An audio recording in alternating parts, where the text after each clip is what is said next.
একটা সময় ছিল টাকা মানে ভরসা, হাতে ধরা নোট, কয়েনের ওজন আর ব্যাংকের ভরসা। কিন্তু আজ টাকা মানে একটা অ্যাপ, একটা ফোনের স্ক্রিন আর কিছু ডিজিটাল সংখ্যা। সোশ্যাল মিডিয়া খুললেই চোখে পড়ে আমি এই কয়েন কিনে কোটিপতি হয়েছি, ক্রিপ্টো কয়েন বদলে দেবে তোমার জীবন, ডোন্ট মিস দিস চান্স। কিন্তু এই গল্পগুলোর মাঝে একটা প্রশ্ন চুপচাপ হারিয়ে যায়। এই লাভের গল্পের পেছনে যারা টাকা হারিয়েছে তারা কোথায়, আর এই ভবিষ্যতের আড়ালে কি লুকিয়ে আছে? আজকের এই ভিডিওটা ক্রিপ্টোর প্রমোশন নয়, ক্রিপ্টোর ভয় দেখানো নয়। আজকের ভিডিওটা ক্রিপ্টো কয়েনের হাইপের বাইরে দাঁড়িয়ে সত্যটা দেখার চেষ্টা। ডিজিটাল কারেন্সি শুধু টাকা না, এটা এক ধরনের আশা, কম সময়ে বড় লাভ, ব্যাংক আর সরকার ছাড়া স্বাধীনতা, পুরনো অর্থনৈতিক সিস্টেমকে ভাঙার স্বপ্ন, বিশেষ করে তরুণ প্রজন্মের কাছে। কিন্তু এখানে একটা গভীর সাইকোলজিক্যাল ফ্যাক্টর কাজ করে। যখন চারপাশে সবাই বলে আমি প্রফিট করেছি, আমি আর্লি ইনভেস্ট করেছি, তখন আমাদের মস্তিষ্ক ভাবে আমি না করলে পিছিয়ে পড়ব।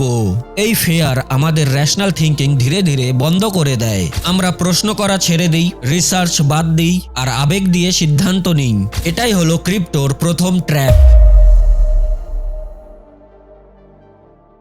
এখন আসি বাস্তব সংখ্যায়। ভারতে প্রায় 80% রিটেল ক্রিপ্টো ইনভেস্টর লোকসানে, আর নতুন ট্রেডাররা প্রথম বছরেই প্রায় 84% টাকা হারায়। প্রায় 95% ডে ট্রেডার লং টার্মে গিয়ে লাভ করতে পারে না। কিন্তু এই সংখ্যাগুলো তুমি কোনোদিনও সোশ্যাল মিডিয়াতে দেখবে না, কারণ ক্ষতির গল্প ভাইরাল হয় না।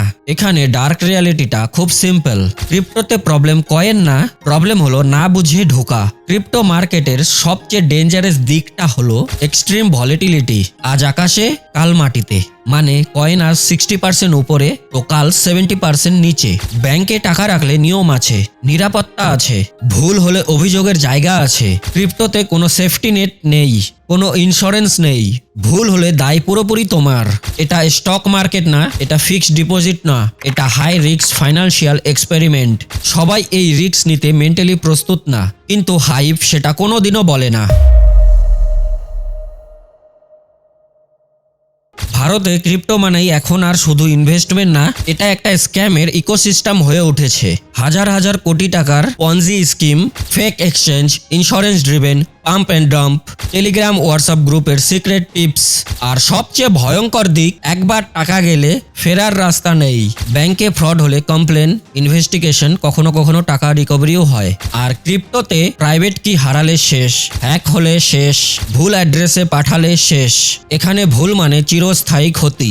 অনেকেই ভাবে ক্রিপ্টো লিগেল তাই সেফ, কিন্তু বাস্তবটা একটু আলাদা। ভারত ও বাংলাদেশ দুই দেশেই ক্রিপ্টো লিগ্যাল না, কিন্তু ফুললি রেগুলেটেডও না। 30% ট্যাক্স, 1% টিডিএস, এফআইইউ রেজিস্ট্রেশন, কিন্তু কমপ্লিট ইনভেস্টর প্রোটেকশন নেই, ক্লিয়ার লং টার্ম পলিসি নেই। মানে আজ অ্যালাউড, কাল রুল বদলালে এই আনসার্টেনিটির রিস্ক শেষ পর্যন্ত ইনভেস্টর বহন করবে। ক্রিপ্টোকে বলা হয় power of the people, decentralise system, কিন্তু বাস্তবটা ডাটা দেখায়। অল্প কয়েকটা ওয়ালেটের হাতে মার্কেটের বিশাল অংশ কন্ট্রোল হয়। তাই পাওয়ার ডিসেন্ট্রালাইজ হয়নি, শুধু নতুন রূপ নিয়েছে। প্রশ্নটা খুব গুরুত্বপূর্ণ, আমরা কি পুরনো সিস্টেম ভেঙেছি, নাকি শুধু নতুন এলিট তৈরি করেছি? ক্রিপ্টো শুধু টাকা নেয় না, মানসিক শান্তিটাও নেয়। সারাদিন চার্ট দেখা, রাতে ঘুম না হওয়া, লস রিকভারি করার তারা, আরও বেশি রিস্ক নেওয়া, একে বলা হয় লস চেসিং সাইকেল।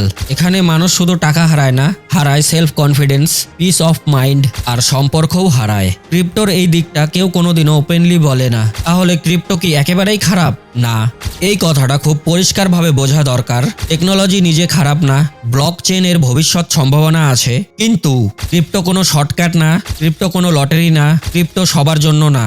এটা বোঝার জন্য দরকার শিক্ষা, ধৈর্য আর রিস্ক ম্যানেজমেন্ট। না হলে হাইপ মানেই হার্ট ব্রেক। আজকের ভিডিওটা কয়েন নিয়ে না, আজকের ভিডিওটা ডিসিশন মার্কেটিং নিয়ে।